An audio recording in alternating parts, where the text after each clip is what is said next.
Bonjour à tous et bienvenue à nouveau. Bonjour également à Anna-Dège qui est notre speaker aujourd'hui. Bonjour.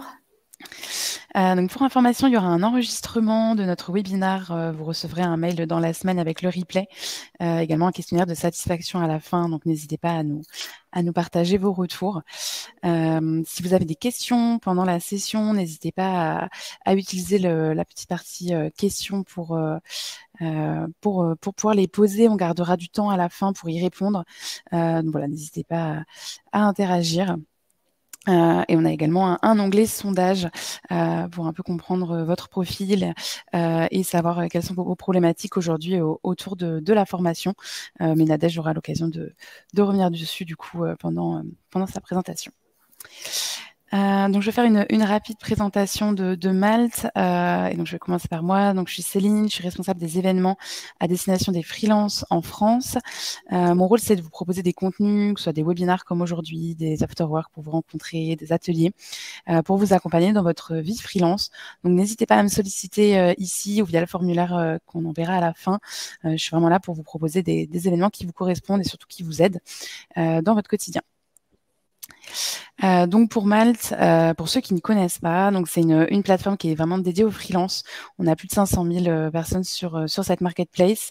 Notre objectif, c'est de vous proposer des projets sur vos métiers et de vous mettre en relation avec des entreprises qui ont des besoins.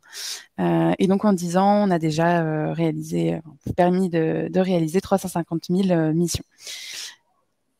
Au niveau des clients, donc bon, c'est assez varié. Sur notre site, vous pouvez trouver du court terme, du long terme. Vous pouvez optimiser votre profil pour faire selon vos disponibilités. Et pour les clients, c'est pareil. Donc, ça peut être de la petite entreprise, la start-up jusqu'au CAC 40 dans différents secteurs. Donc, banque, retail, énergie, etc. C'est une plateforme qui, comme je disais, a été créée par et pour des freelances. L'idée, c'est vraiment de penser à votre expérience. Donc, on travaille vraiment quotidiennement sur l'outil, sur le produit. Tout est centralisé sur le site, mais aussi sur l'application que je vous invite à télécharger si vous ne l'avez pas. Et donc, dessus, vous avez vraiment tout, que ce soit la demande de devis, vos projets, les éléments de facturation, etc. On propose, comme je disais, des événements, donc des webinars, des afterwork, etc. Et surtout, n'hésitez pas à aller voir le Resource Center, qui est vraiment une mine d'informations. Il y a des articles, il y a des guides. Il y en a sur la formation. Donc, c'est le sujet d'aujourd'hui. Donc voilà, n'hésitez pas à aller dessus. Et enfin, on a un réseau de partenaires. Je vais vous envoyer la page juste après, qui propose à chaque fois des offres dédiées pour vous. Sachez qu'il n'y a pas d'affiliation, on ne se rémunère pas sur ces formations. C'est vraiment très important. L'idée, c'est vraiment de pouvoir vous proposer des solutions qui vous aident dans votre quotidien. Et donc, c'est en ce sens qu'on organise ce webinaire aujourd'hui, donc avec Nadège, qui est responsable financement chez Live Mentor, pour un peu vous accompagner, parce qu'on sait que c'est un sujet important pour les freelances, de savoir comment se former et surtout comment accéder à des financements. Donc voilà, c'était ma transition. Je te laisse, Nadège, reprendre la main et on se gardera une quinzaine de minutes à la fin pour répondre à vos questions. Ça marche. Hop, alors, la présentation. Eh ben, bonjour à tous, encore une fois, s'il y en a qui nous ont rejoints entre-temps. Donc, comme le disait Céline, je suis responsable financement chez Live Mentor depuis 4 ans. Et donc, mon rôle, c'est, avec mon équipe, de vous aider à identifier, enfin d'aider en tout cas les personnes qui viennent nous voir, à identifier des financements pour pouvoir se faire financer des formations et donc suivre des formations financées. Donc, je vais vous faire une rapide présentation de Live Mentor pour que vous compreniez un petit peu qui on est. Et ensuite, je vous présenterai les financements et surtout, je tenterai de démystifier le dossier de financement parce qu'au final, vous allez voir, ça tient en 3 documents principaux que vous allez retrouver, quel que soit le financeur. Donc, Live Mentor, qui on est et qu'est-ce que nous faisons? Donc, nous sommes un organisme de formation, ça vous l'avez bien compris, à destination des entrepreneurs et des indépendants, donc le premier en France sur ce domaine-là. Donc, on a accompagné plus de 20 000 entrepreneurs à ce jour. Accompagné comment? Tout simplement grâce à une plateforme en ligne avec des ressources de cours que nous produisons nous-mêmes dans ce splendide studio. Et surtout avec des mentors. Donc, on a plus de 100 mentors qui sont eux-mêmes des entrepreneurs et avec qui vous allez passer toute votre formation et qui vous permettent d'évoluer, de répondre à vos questions, d'avoir un regard extérieur sur votre projet, etc. etc. L'intérêt de la formation, donc, ça peut être assez basique comme question, mais au final, ça reste quand même quelque chose de très important. Pourquoi est-ce qu'on se forme? Premièrement, pour rester expert sur son métier, pour se différencier de la concurrence, parce que vous êtes plusieurs à avoir le même domaine d'expertise, et l'idée, c'est que vous puissiez capter un maximum de clients, s'offrir de nouveaux horizons, donc changer de métier, développer une activité parallèle, etc., être plus créatif et innovant et surtout, on n'y pense pas assez, sortir de la solitude de l'entrepreneur. Les gens que nous voyons, nous, chez Live Mentor et qui viennent nous voir, donc comme je vous l'ai dit, c'est des entrepreneurs, des indépendants en grande partie.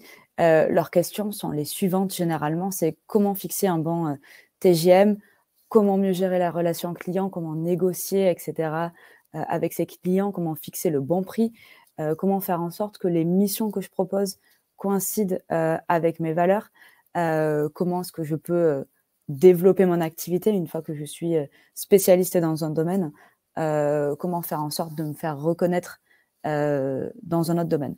Donc, c'est toutes ces questions que nous prenons et auxquelles nous répondons avec plaisir pendant la formation avec nos apprenants. Donc, on va rentrer un petit peu plus dans le détail du financement maintenant, parce que pour suivre des formations, la plupart du temps, il faut un financement, et les financements en fonds propres, eh bien, ça ne tombe pas du ciel. Donc, je vais vous montrer dans un premier temps comment identifier le bon financeur et ensuite comment monter un dossier de financement. Donc, c'est donc une histoire de statut. Comme vous le disiez tout à l'heure, Céline, il y a un petit sondage dans le chat auquel vous allez pouvoir répondre à partir de cette slide. Donc, pour la faire simple, il existe différents types de financeurs qui s'adressent à différents types de statuts. Donc, il y a 3 statuts qu'on va regarder: les indépendants, les demandeurs d'emploi et les salariés. Je me permets de tous les mettre, même si je sais que sur Malte, la plupart d'entre vous sont des freelances. Pourquoi? Parce que on peut avoir 2 statuts en parallèle et on peut même être salarié en étant indépendant. Donc, pour les indépendants classiques, on va pouvoir faire appel à ce qu'on appelle des FAF, des fonds d'assurance à la formation. Je vous détaillerai ça après, mais ça dépend principalement du type d'activité que l'on a.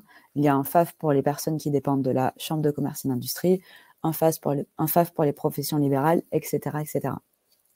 Les demandeurs d'emploi, quant à eux, peuvent faire appel à Pôle emploi, tout simplement, ainsi qu'aux régions qui, en général, mettent en place des dispositifs pour aider les demandeurs d'emploi de leur région à se former pour ensuite retrouver un emploi.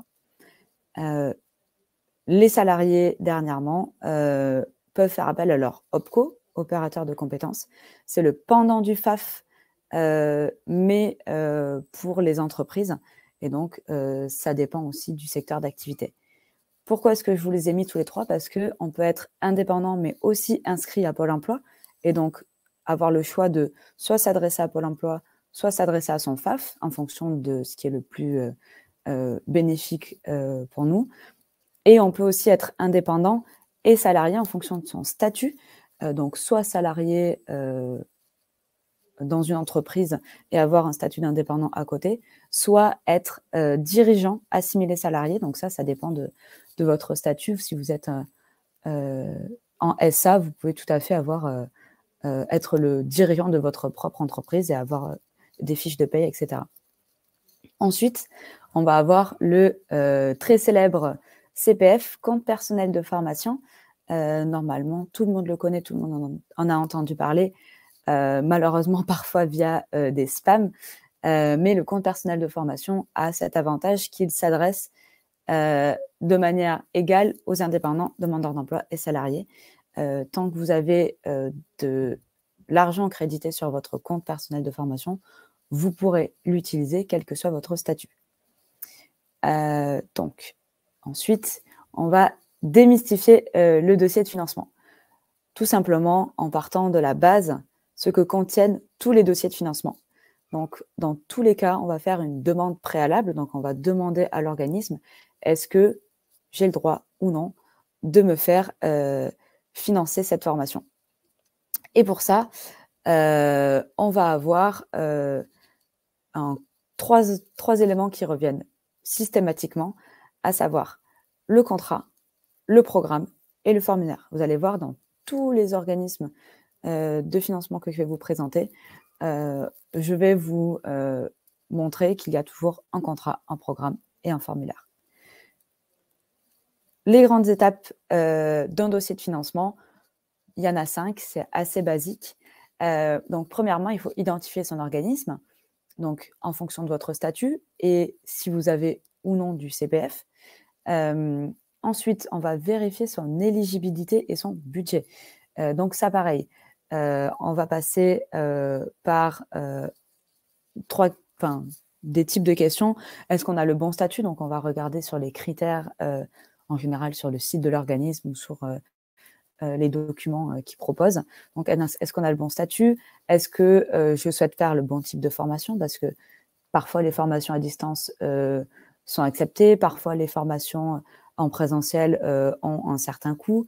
Est-ce que je suis dans la bonne zone géographique? Parfois, il y a des financeurs qui ne s'adressent qu'à des personnes d'une certaine région, etc. Ensuite, on va constituer son dossier, donc avec, comme je vous le disais, le contrat, le programme et les formulaires. Il se peut qu'il y ait aussi un devis, donc ça, c'est l'organisme qui vous l'envoie. Ensuite, on va envoyer le dossier. Donc là, il va falloir identifier est-ce qu'on l'envoie via une plateforme en ligne ou est-ce que ce sera fait par courrier ou par mail.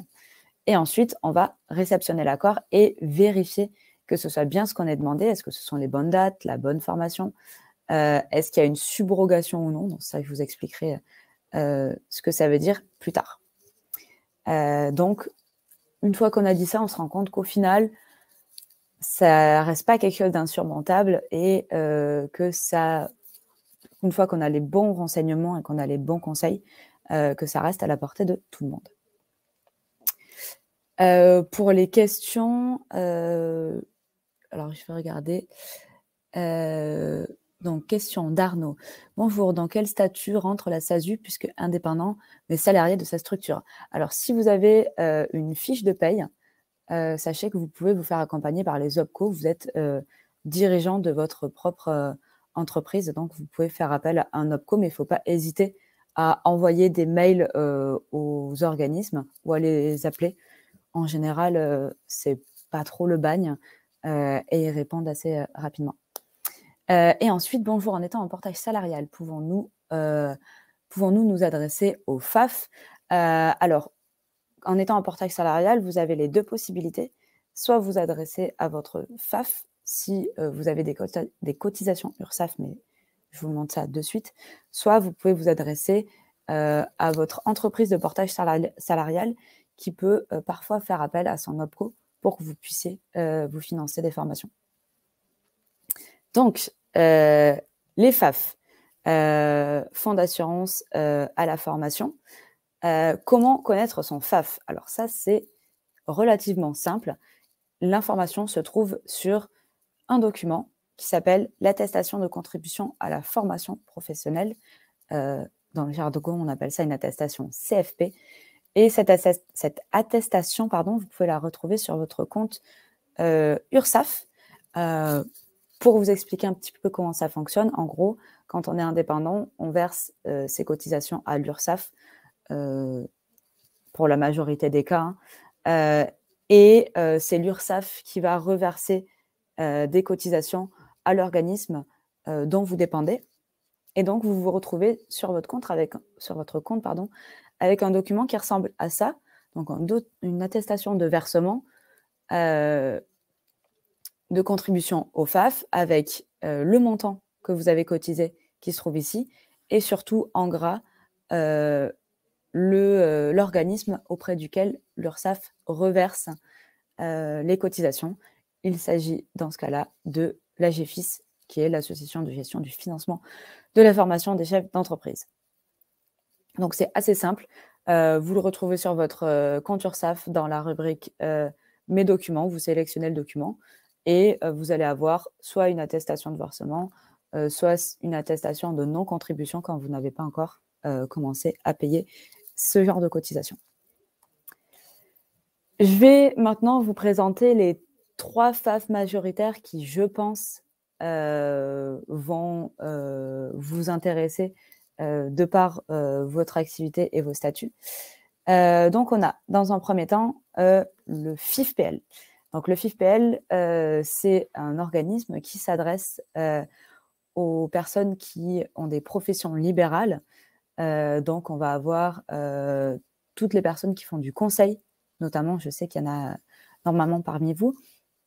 Donc, toutes les personnes qui font du conseil. Et c'est un organisme qui ne fait pas de subrogation. C'était un terme dont je vous parlais tout à l'heure et c'est une information qu'il faut vérifier sur les accords de prise en charge. Est-ce qu'il y a une subrogation ou non? La subrogation, c'est le fait que l'organisme de financement règle directement l'organisme de formation. Donc, dans ces cas-là, vous n'avez rien à avancer. Pour la majorité des FAF, ce n'est pas le cas. Et ce sont des organismes qui remboursent des frais de formation à l'apprenant. Donc, ça veut dire que l'apprenant doit avancer des frais de formation et ensuite, une fois que la formation est terminée, il donne les documents justificatifs et il se fait rembourser. Donc, les présentations des organismes vont se dérouler toujours de la même manière. Une première slide avec les critères de prise en charge, donc les critères, le budget et le délai de traitement, et une deuxième slide avec une explication de comment monter le dossier. Donc, pour le FIFPL, les critères sont en fonction de la profession exercée et de la formation. Donc, la profession exercée, ça vous retrouvez votre code NAF sur le site du FIFPL très simplement. Vous avez la liste des codes NAF que vous pouvez retrouver. Vous cliquez dessus et vous tombez sur des petites fiches qui ressemblent à ça. C'est pas très joli, mais ça a le mérite d'avoir les informations qu'on demande, avec en premier lieu le montant global de la prise en charge, le maximum que vous pouvez avoir. Donc là, pour les personnes qui ont les codes NAF qui correspondent au conseil en affaires et gestion, par exemple, il y a des prises en charge annuelles qui sont plafonnées à 750 €. Et vous voyez que là, on parle des formations dites cœur de métier. En dessous, vous allez avoir les formations transversales et vous avez des budgets qui sont différents en fonction des formations cœur de métier et des formations transversales. Donc, les budgets, en fonction de la profession exercée, ça va de 250 à 1 400 €. Donc, il faut bien se renseigner, sachant que ça change tous les ans. Les délais de traitement, quant à eux, sont de 2 mois environ. J'en profite pour répondre à une question sur le sujet. Il y a un montant supérieur pour les formations longues plus de 100 heures. Oui, effectivement, il y a aussi un montant supérieur que vous retrouvez encore en dessous. Donc, en général, c'est un document qui fait 2 pages. Premièrement, vous avez les formations cœur de métier. Ensuite, vous avez les formations transversales. Et ensuite, vous avez les formations dites longues qui font effectivement plus de 100 heures. Et là, vous avez des budgets spécifiques qui sont débloqués.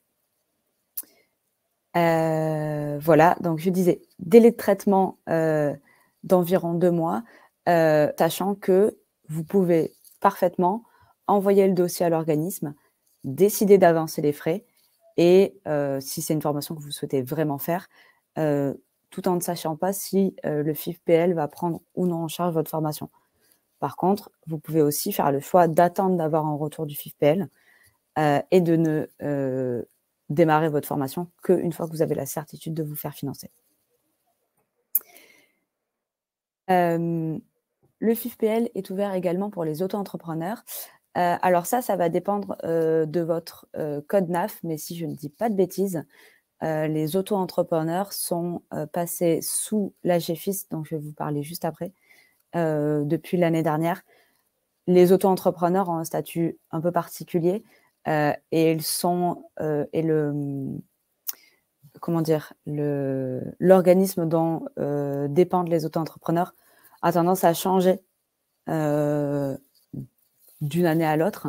Donc, ce que je vous invite vraiment, c'est à vérifier votre attestation de cotisation à la formation professionnelle parce que de toute manière, c'est un document en général que vous devez fournir pour prouver que vous dépendez bien de l'organisme. Et donc, c'est vraiment à cet organisme qu'il faudra s'adresser si vous avez ce nom-là sur l'attestation CFP. Et donc, exemple très concret, pour le FIFPL, donc, on retrouve le formulaire, la convention, le programme. Le formulaire est à remplir sur le site du FIFPL, donc il faut vous créer un compte et vous pouvez remplir un formulaire sur ce site-là. Et ensuite, vous téléchargez des documents sur le site, donc la convention qui fait office de contrat, le programme qui vous est fourni par l'organisme et 2 autres documents qui sont l'attestation CFP, donc pour prouver que vous dépendez bien du FIFPL, et ensuite votre RIB pour pouvoir vous faire rembourser au terme de la formation quand vous avez fourni les documents de justification. La GFIS, dont je vous parlais juste avant, qui s'adresse aux personnes qui dépendent de la Chambre de commerce et des dirigeants, la Chambre de commerce, pardon, et qui s'adresse aussi aux dirigeants. Et depuis l'année 2022, si je ne dis pas de bêtises, qui s'adresse aussi aux auto-entrepreneurs. Donc, c'est aussi un organisme qui rembourse des frais de formation. Les critères sont un peu différents. Donc, c'est en fonction du montant des cotisations. Donc, cette fois, plus rien à voir avec votre domaine d'activité. Quel que soit votre domaine, vous bénéficierez des mêmes critères de prise en charge qui sont en fonction du montant de cotisation. Donc, le montant de cotisation, pour rappel, vous pourrez le trouver sur votre attestation CSP. Je vous l'ai montré tout à l'heure, c'est dans le petit texte qui a écrit. Et si vous avez cotisé moins de 10 €, vous avez 500 € de budget. Si vous avez cotisé plus de 10 €, vous avez 3 000 € de budget. Encore une fois, ce sont des critères qui sont mis à jour annuellement. Et donc, il faut bien penser à vérifier tous les ans et votre attestation CFP pour voir votre cotisation et voir si vous les versez toujours au même organisme et les critères de la GFIS pour voir si les budgets ont évolué ou pas. Ils évoluent évidemment, parfois à la hausse, parfois à la baisse. Le délai de traitement sont environ de 2 mois ici aussi et vous avez aussi la possibilité soit d'avancer directement les frais sans avoir eu de retour de l'organisme, si vous êtes en mesure de régler les frais de formation sans être certain de vous faire rembourser, vous pouvez aussi, évidemment, attendre d'avoir le retour de la GFIS et une fois que vous avez eu un accord de prise en charge, démarrer votre formation et avancer les frais. Comment on monte en dossier? On retrouve nos 3 documents favoris, le formulaire, qui cette fois est un PDF à remplir, et qu'il va falloir envoyer au point d'accueil le plus proche. Donc ça, vous retrouvez toutes ces informations sur le site de la GFIS, avec la convention qui, comme je vous l'ai dit tout à l'heure, fait office de programme, la convention qui fait office de contrat, pardon, le programme et l'attestation CFP, toujours pour prouver que vous dépendez bien de la GFIS. Le formulaire de la GFIS, ça ressemble à ça. Tous les formulaires se valent un petit peu. En général, ils reprennent tous les éléments qu'il y a dans la convention et dans le programme, en plus de vos informations personnelles. Donc là, vous voyez qu'il y a les informations sur le point d'accueil que vous retrouvez sur le site de la GFIS avec les éléments ci-dessous. Ensuite, les informations concernant votre entreprise, concernant le participant à la formation, et ensuite les informations de l'organisme de formation. Ce sont que des éléments que vous retrouvez dans le programme et dans la convention. Donc, il n'y a pas de piège, il n'y a pas des choses que vous n'êtes pas censé savoir. Tout se retrouve dans ces documents-là. Ensuite, comme je vous l'ai dit tout à l'heure, même si on est indépendant, on peut aussi être inscrit à Pôle emploi. Et donc, on peut aussi faire une demande de financement à Pôle emploi. Pôle emploi, à la différence des 2 premiers organismes que je vous ai présentés, règle directement l'organisme de formation. Donc, il y a ce qu'on appelle subrogation dans ce cas-là. Les critères de prise en charge de Pôle emploi sont en fonction de la situation du demandeur et nécessitent une argumentation du projet. Donc, ce que j'appelle situation du demandeur, ça va être situation géographique parce qu'il y a plus ou moins de budget en fonction des régions et même parfois des agences. Le niveau de scolarité, donc du plus haut diplôme obtenu, va jouer aussi dans les prises en charge. Et évidemment, il faut que vous ayez parlé avec votre conseiller et que vous lui ayez présenté votre projet de formation. Donc, il faut que votre projet de formation soit en adéquation avec votre projet d'emploi, que ce soit un emploi salarié ou, là, dans vos cas, un projet en tant qu'indépendant. Mais il faut que le projet que votre conseiller Pôle emploi a en tête soit raccord avec la formation et vice-versa. Donc, ce qu'on conseille, nous, en général, c'est de toujours contacter son conseiller en amont avant de faire une demande de financement, parce que sinon, ils reçoivent une demande comme ça, sans contexte, et bon, c'est vrai que c'est un peu difficile à gérer. Les budgets, ils sont variables. Ça va dépendre, comme je vous le disais, de votre situation géographique, de votre conseiller Pôle emploi, parce que c'est lui qui va être le premier décisionnaire dans le choix de la formation. Et ça dépend aussi de votre dernier niveau du niveau de votre dernier diplôme.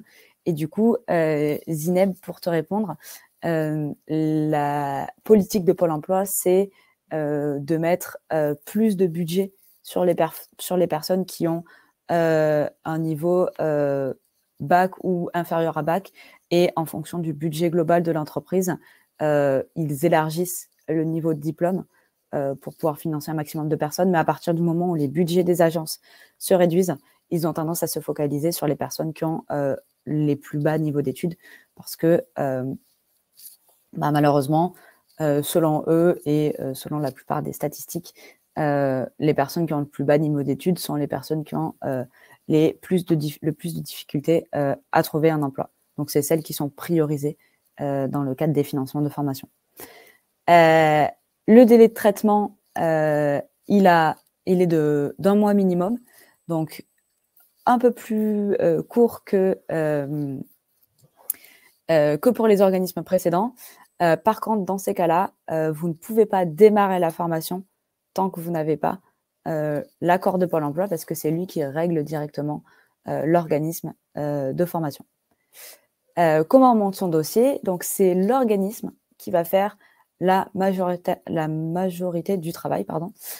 Donc, c'est l'organisme qui va remplir un formulaire et déposer le programme sur une plateforme qui s'appelle Kairos et qui nous permet, en tant qu'organisme, de vous déposer des devis, entre guillemets, devis que vous allez ensuite voir apparaître sur votre espace de demandeur d'emploi et qu'il faudra valider. Une fois qu'il est validé, ça vaut pour un contrat. Donc, vous avez accepté les termes du devis et donc un contrat a été passé sous forme électronique entre l'organisme de formation et vous. Et c'est ensuite au tour du conseiller de valider la demande une fois qu'il s'est assuré que le projet était correct pour lui. Et donc, ce qu'on conseille encore une fois, c'est à ce moment-là contacter son conseiller pour motiver sa demande. Donc, expliquer l'adéquation entre la formation et le projet professionnel, fournir une lettre de motivation. Nous chez Live Mentor, on vous fournit des exemples de lettres de motivation, par exemple. Faire un business plan, donc pour expliquer son projet, expliquer que c'est viable, etc., etc.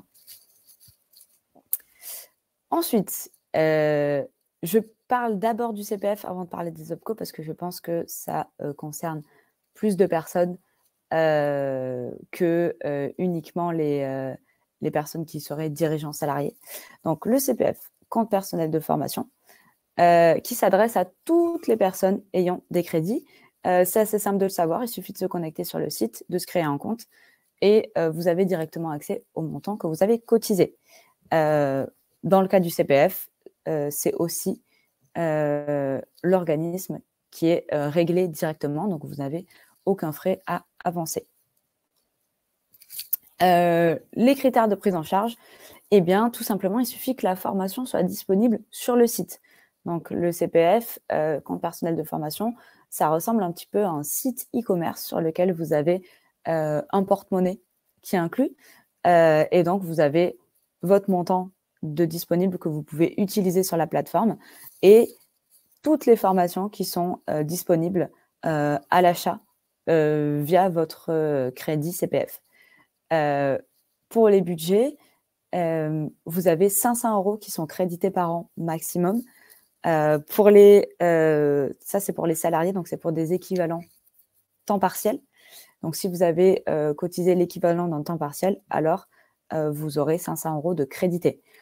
Pour les personnes qui sont indépendantes, ça dépend des cotisations que vous avez versées à l'URSSAF et si c'est considéré comme l'équivalent d'un temps partiel, vous aurez 500 € de CPF. Sinon, ce sera mentionné au prorata. Ensuite, il faut savoir que, petit débunk, il n'y a pas de date de péremption du CPF. Vous pouvez le garder autant de temps que vous voulez. Si vous voulez l'utiliser dans 10 ans, grand bien vous fasse. Par contre, il y a une seule limite, c'est que c'est plafonné à 5 000 €.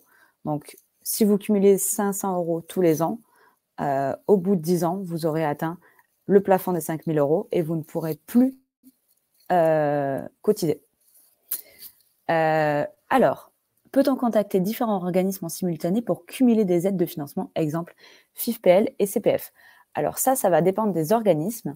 L'AGFIS l'autorise, le FIFPL, par exemple, ne l'autorise pas. Mais il y a effectivement certains organismes qui l'autorisent. Par exemple, vous pouvez être demandeur d'emploi et utiliser votre CPF et demander un complément à Pôle emploi si le CPF ne couvre pas la totalité. Et vous pouvez effectivement utiliser un FAF à partir du moment où il l'autorise à financer une partie et compléter le reste par du CPF. Pour le délai de traitement pour le CPF, il n'y en a aucun parce que, vous allez le voir, il n'y a pas besoin d'envoyer le dossier à un organisme tiers. Alors, comment ça se passe? Donc, il y a un formulaire à remplir sur le site. Premièrement, pour créer ce qu'on appelle votre identité numérique, c'est quelque chose qui a été mis en place pour lutter contre la fraude.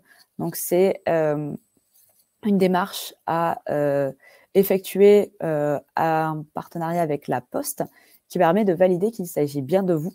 Donc, c'est un premier formulaire à remplir. Ensuite, une fois que vous avez rempli ce formulaire avec vos informations personnelles, vous pouvez envoyer une demande à l'organisme. L'organisme va compléter le dossier en validant les dates, en validant le montant, etc. Et ensuite, va vous renvoyer une proposition sur laquelle vous allez voir apparaître les mêmes éléments que ce que vous retrouvez sur tous les autres contrats, donc sur toutes les autres conventions, à savoir les dates de formation, la durée de la formation, votre nom, prénom, etc. Vous allez me dire, et à juste titre, il n'y a pas de programme. Nadège, tu nous as raconté n'importe quoi dès le départ. Non, le programme, c'est l'organisme qui le renseigne en amont sur la plateforme. C'est ce qui permet au CPF d'avoir des délais de traitement aussi faibles, quasi nuls, parce que ce sont les organismes qui vont en amont s'enregistrer sur le site du CPF et montrer patte blanche.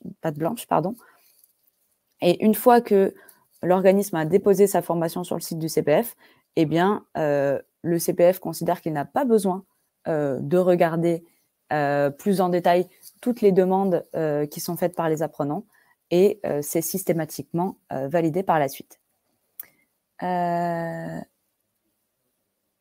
Alors, question de Madia.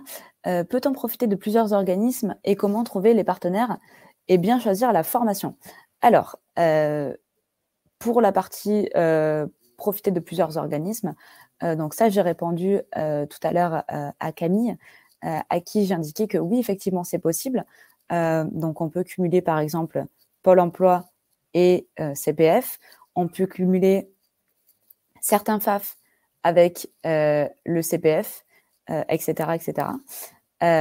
Comment trouver les bons partenaires et bien choisir la formation? Alors, qu'est-ce que vous entendez par partenaire? Si je peux avoir plus de détails, je suis preneuse et donc je reviendrai vers vous plus tard. Alors, ensuite, on va passer aux financements régionaux. Là, je vais vous parler d'un financement qui est spécifique à Live Mentor, mais vous pouvez avoir le cas avec d'autres organismes et d'autres régions. Donc, dans le cas de Live Mentor, nous avons remporté un marché public avec la région Île-de-France et je sais qu'il y a pas mal de personnes dans l'audience qui sont en région Île-de-France. C'est pour ça que je me permets de vous présenter ce financement en particulier qui, je pense, pourra vous intéresser. Donc, il s'agit de ce qu'on appelle le PRF-IDF, le Plan Régional de Formation d'Île-de-France, qui s'adresse à des personnes qui sont demandeurs d'emploi, donc inscrits à Pôle emploi en Île-de-France. L'avantage de cet organisme, c'est que, comme les deux précédents, il règle directement l'organisme de formation et donc il n'y a pas besoin d'avancer les frais. Donc, les prises en charge du PRF-IDF. Donc, les critères, il y en a deux. Donc, être demandeur d'emploi en Île-de-France et être inscrit dans un programme qui s'appelle Entrepreneur Leader, qui est un programme qui est un programme d'accompagnement à l'entrepreneuriat proposé par la région Île-de-France. Le budget, vous pouvez faire jusqu'à 2 formations Live Mentor, donc c'est pas mal, ça représente plus de 2 000 € de budget. Et le traitement, il n'y en a aucun. Pourquoi? Parce que c'est nos équipes qui vont directement récupérer les documents dont vous allez avoir besoin pour ce financement et directement vous inscrire en formation ensuite. Alors, comment on monte le dossier? Eh bien, c'est assez simple. Il y a des documents à nous fournir pour confirmer votre éligibilité et ensuite un contrat à remplir. Et nous, derrière, on va remplir un formulaire sur un site de la région qui va nous permettre de vous inscrire. Encore une fois, vous allez me dire, il manque le programme. Eh bien, les programmes ont été soumis en amont à la région qui les a validés et donc on n'a plus besoin de les leur transmettre. C'est d'ailleurs sur cette base qu'ils ont accepté de rendre nos formations finançables. Alors, je vois que nous avons des précisions. Donc, sur les partenaires des universités, universités, instituts, écoles, etc., où ce n'est pas important si leur remboursement sera fait plus tard. Alors, pour trouver les bons centres de formation, ça, malheureusement, je ne peux que vous inviter à aller faire les recherches par vous-même, vous renseigner sur les réseaux que vous connaissez, notamment Malte. Par exemple, ils ont pas mal de partenaires et je sais qu'ils ont des partenaires dans la formation sur plusieurs domaines. Live Mentor, par exemple, nous, on est spécialisé dans l'entrepreneuriat. Je sais qu'il va y avoir des organismes de formation qui sont aussi spécialisés dans la data, dans le développement, etc. Et ça, par contre, ce sera à vous de choisir, mais n'hésitez pas à vous renseigner sur des forums et faire appel à des réseaux pour voir un petit peu les retours qu'ils ont et ne pas hésiter à aller voir les avis, notamment sur Trustpilot aussi, qui peuvent pas mal vous aider. Donc, Caroline, le programme Entrepreneur Leader concerne que les personnes qui n'ont pas encore créé de structure. Alors, Pas forcément. Par contre, effectivement, ça s'adresse à des structures qui sont assez jeunes et qui ont moins de 2-3 ans. Voilà. Et ensuite, les OPCO, opérateurs de compétences. Donc, ça, c'est un organisme qui va s'adresser aux salariés. Et pour rappel, on peut être salarié tout en étant indépendant quand on est, par exemple, dans un SAS ou dans une SASU. Et là, il y a les deux possibilités. Soit c'est l'OPCO qui règle directement l'organisme, soit il va rembourser les frais de formation à l'apprenant.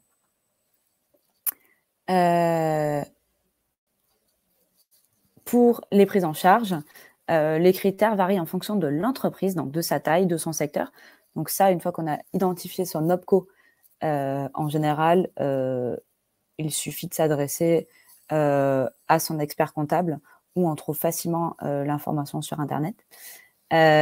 Vous avez les critères de prise en charge, donc comme je disais, qui dépend de la taille de l'entreprise. Donc plus l'entreprise est petite, plus les montants de financement vont avoir tendance à être élevés.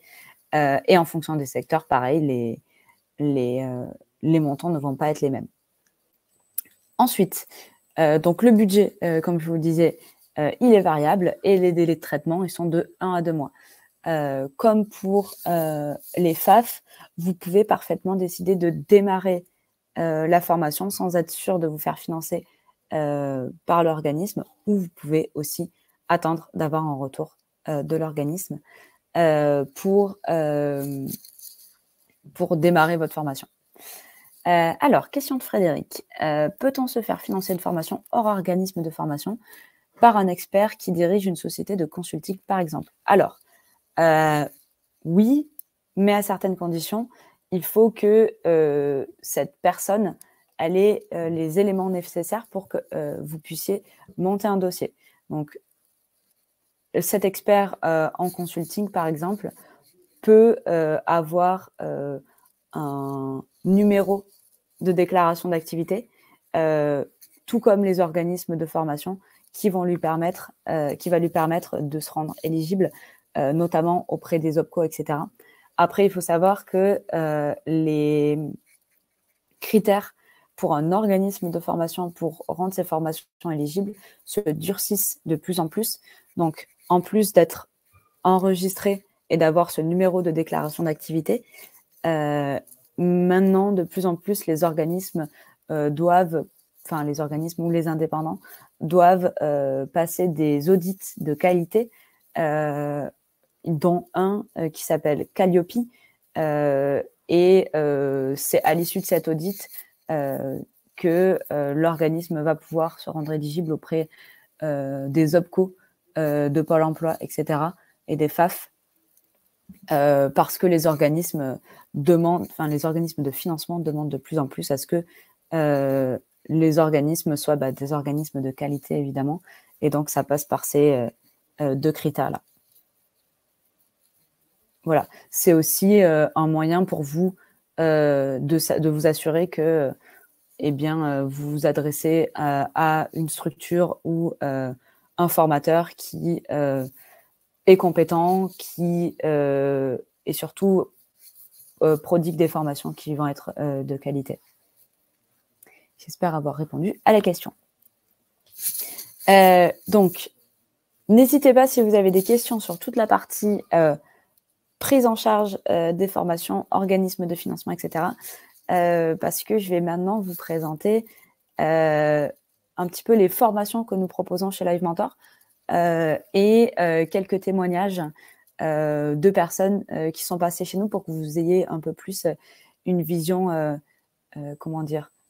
imagée et pratique de ce que peut apporter des formations que vous pouvez suivre chez nous. Alors, désolée, excusez-moi, je me suis perdue avec la question. J'ai oublié de parler de comment est-ce qu'on dépose un dossier. Donc, là, ça revient à la partie très simple. Un formulaire, une convention, un programme. Le formulaire est à compléter par l'entreprise, donc par l'apprenant, sur une plateforme la plupart du temps. Depuis la période Covid, on n'a plus du tout de formulaire papier et on en est très heureux. Et ensuite, vous pouvez télécharger sur le site la convention et le programme. Voilà. Donc, alors, question de Clémence. Peut-on mobiliser CPF et FIFPL, par exemple? Alors, c'est ce que je mentionnais tout à l'heure. Il y a des organismes qui refusent l'écofinancement. Le FIFPL en fait partie. L'AGFIS, par contre, eux permettent d'écofinancement avec le CPF. Mais il ne faut pas hésiter à aller se renseigner sur les sites. Ça, c'est encore une fois ce sont des critères qui évoluent. Donc, si aujourd'hui ce n'est pas possible, demain peut-être ça le sera. Voilà, mais des cofinancements sont possibles, je le rappelle. Le CPF permet par exemple de mobiliser des fonds de Pôle emploi directement sur la plateforme. Vous pouvez aussi faire des dossiers avec certains FAF et vous pouvez aussi mobiliser des fonds personnels sur le site du CPF. Voilà. Donc, nos formations, nous avons plus de 20 formations qui sont accessibles tout au long de l'année. Donc, comme je vous le disais tout à l'heure, c'est via une plateforme en ligne avec un mentor qui vous accompagne. L'Age Mentor est un organisme de formation qui a tous les tampons nécessaires pour que vous puissiez vous faire financer votre formation. Donc, on est référencé sur le site du CPF. On a le tampon qualité de Calliope. On est financé par la région Île-de-France, etc., etc. Donc, il n'y a pas de problème à ce niveau-là. Nos formations sont finançables.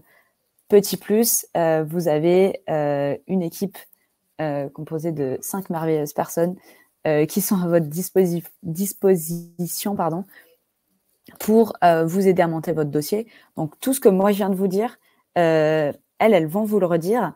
Et en plus de ça, elles vont vous guider. Donc, s'il y a des formulaires à remplir, elles les remplissent avec vous. Si il y a des documents à fournir, elles vous les fournissent et on vous pré-remplit toutes les parties qu'on peut pré-remplir. Tout ça dans l'idée de vous faciliter la tâche en vous expliquant évidemment comment ça se passe pour pas que vous vous retrouviez, si vous souhaitez le refaire, complètement perdu. Mais on vous explique et on vous aide et on vous guide. Et évidemment, si votre organisme a des questions, on n'hésite pas à y répondre directement. Et ensuite, des témoignages. Donc, je vais vous présenter 4 témoignages, si je ne dis pas de bêtises, avec des profils variés qui sont passés chez nous. Et comme ça, vous pourrez voir un petit peu les bénéfices d'une formation de manière générale et comment ces personnes-là les ont mises en pratique. Donc, on commence par Jérémy P, qui est copywriter. Jérémy, tous les profils que je vous présente sont des personnes inscrites sur Malte, d'ailleurs. Jérémy qui avait des expériences en gestion de projet digital et qui voulait se lancer à son compte, mais qui n'arrivait pas vraiment à capter des clients. Il a choisi une stratégie, à savoir se perfectionner dans un domaine technique qui est celui du copywriting.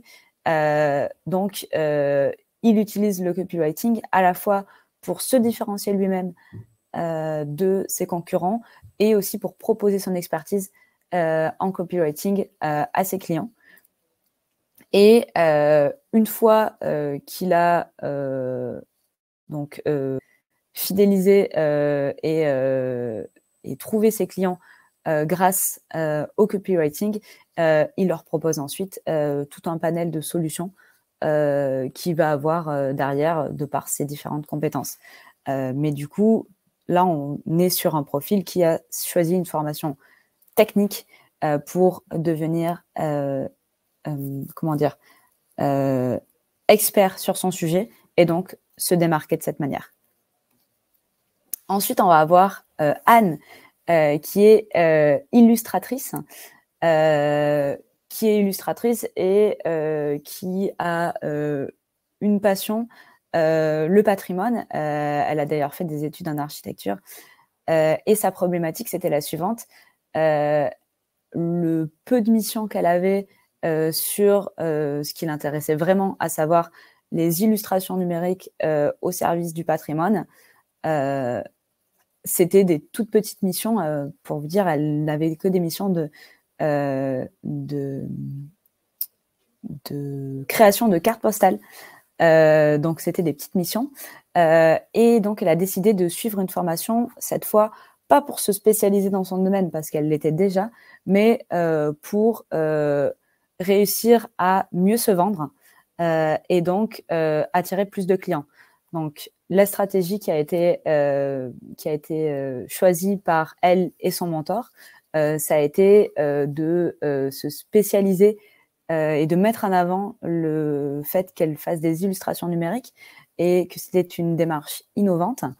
Et donc, grâce à son mentor, elle a réussi à avoir un boom dans le développement commercial et surtout s'adresser à des entreprises en B2B. Donc, vraiment axer son développement commercial sur le B2B, pardon, et pas tant sur le B2C. Et donc, elle propose désormais ses services à des musées, à des collectivités locales, etc., etc. Et donc, là, l'idée, ça a été avec son mentor, de déplacer tout son focus commercial sur le développement B2B et pas de la vente en B2C de ces illustrations de patrimoine.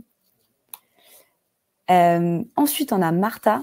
Martha, qui est consultante et qui voulait se lancer dans le freelancing sur un domaine qui a plutôt tendance à être plébiscité pour du salariat. Et donc, elle avait énormément de difficultés à lancer son business. Et malgré le fait qu'elle soit experte dans son domaine, qu'on l'appelle régulièrement pour faire des conférences parce qu'on la savait experte dans son domaine. Et grâce à une formation en développement commercial, elle a réussi à muscler son discours, proposer les tarifs les plus attractifs et elle a réussi à décrocher sa première mission longue, ce qui était vraiment sa problématique. Donc, elle arrivait à avoir que des missions courtes, mais dès que c'était des missions longues qu'elle proposait, on voulait systématiquement lui proposer un contrat à durée indéterminée, ce vers quoi elle ne voulait pas retourner.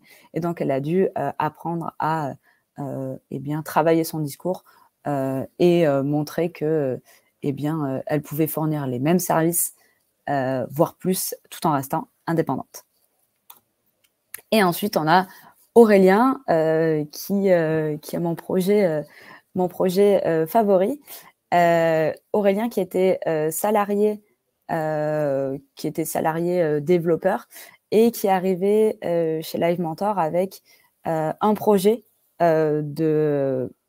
parallèle qui était de créer une formation sur Udemy.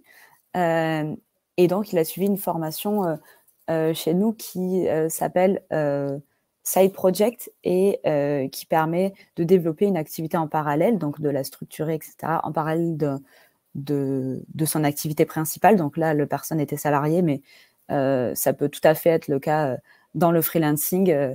On a une activité principale et on souhaiterait se développer sur un autre domaine. Et donc, son projet à lui, c'était de développer une formation, donc de proposer du contenu de formation. Et après avoir passé 3 mois en formation chez nous, il s'est rendu compte que finalement, c'était pas ce qui l'intéressait. Et il a fini par faire du mentorat en lead dev, en side project. Et c'est aujourd'hui son activité principale depuis 9 mois. Donc, on est très heureux de l'avoir accompagné à changer de voie. Donc là, c'est un cas radical où effectivement, Aurélien est passé d'une activité principale 1 à une activité principale 2. mais ce type de formation est très utile quand on veut développer simplement une activité parallèle tout en gardant son activité principale, parce que ça permet de se débloquer du temps. On va vous aider à vous organiser et à bichonner votre projet avant de le lancer, sachant que ce n'est pas votre activité rémunératrice principale. Et voilà, pour les amateurs d'entrepreneuriat, on a aussi un magazine et des newsletters, donc un magazine qui arrive tous les 2 mois, qui est reçu par plus de 8000 personnes, toujours sur la thématique de l'entrepreneuriat, très bienveillant, plein de bons conseils et de bonnes recommandations. Donc, n'hésitez pas si vous êtes intéressé. Voilà. Et si vous avez des questions, je reste à votre disposition pendant le temps qu'il faudra. Hein. Céline, n'hésite pas s'il faut couper, mais... Non, merci beaucoup pour ta présentation. C'est bon, j'ai réussi à remettre la caméra.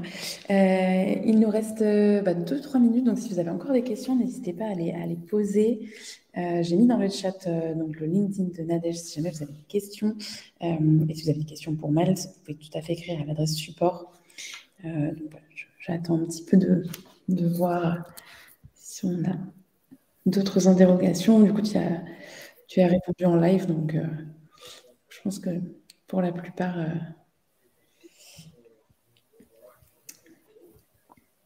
Ah, et je n'avais pas compris, désolée, que je pouvais voir les résultats du sondage en y participant moi-même, ce que je viens de faire. Et donc, effectivement, il y a 53% qui sont indépendants, mais il y a bien 35% de personnes qui sont inscrites à Pôle emploi. Donc, toutes les personnes qui sont inscrites à Pôle emploi, n'hésitez pas à vous renseigner auprès de votre conseiller pour voir quels sont les financements qui sont disponibles. Et surtout, n'hésitez pas à mobiliser des cofinancements avec le CPF parce que ça fait moins de budget à mobiliser de la part de Pôle emploi, et en général, ils sont beaucoup plus enclins à financer quand ils voient qu'il y a une mobilisation de l'apprenant de par son CPF. Alors...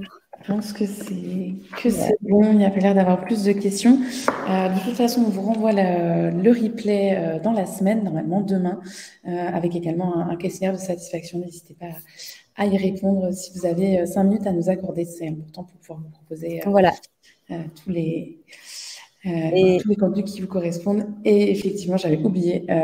Moi, je l'avais en tête. Prendre rendez-vous avec Live Mentor.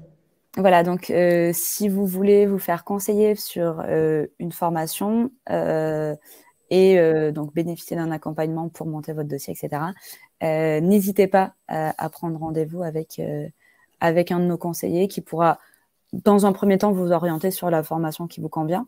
Donc, comme je vous disais, on en a une vingtaine sur différents domaines, mais notamment sur tous les domaines qui vont concerner le développement commercial.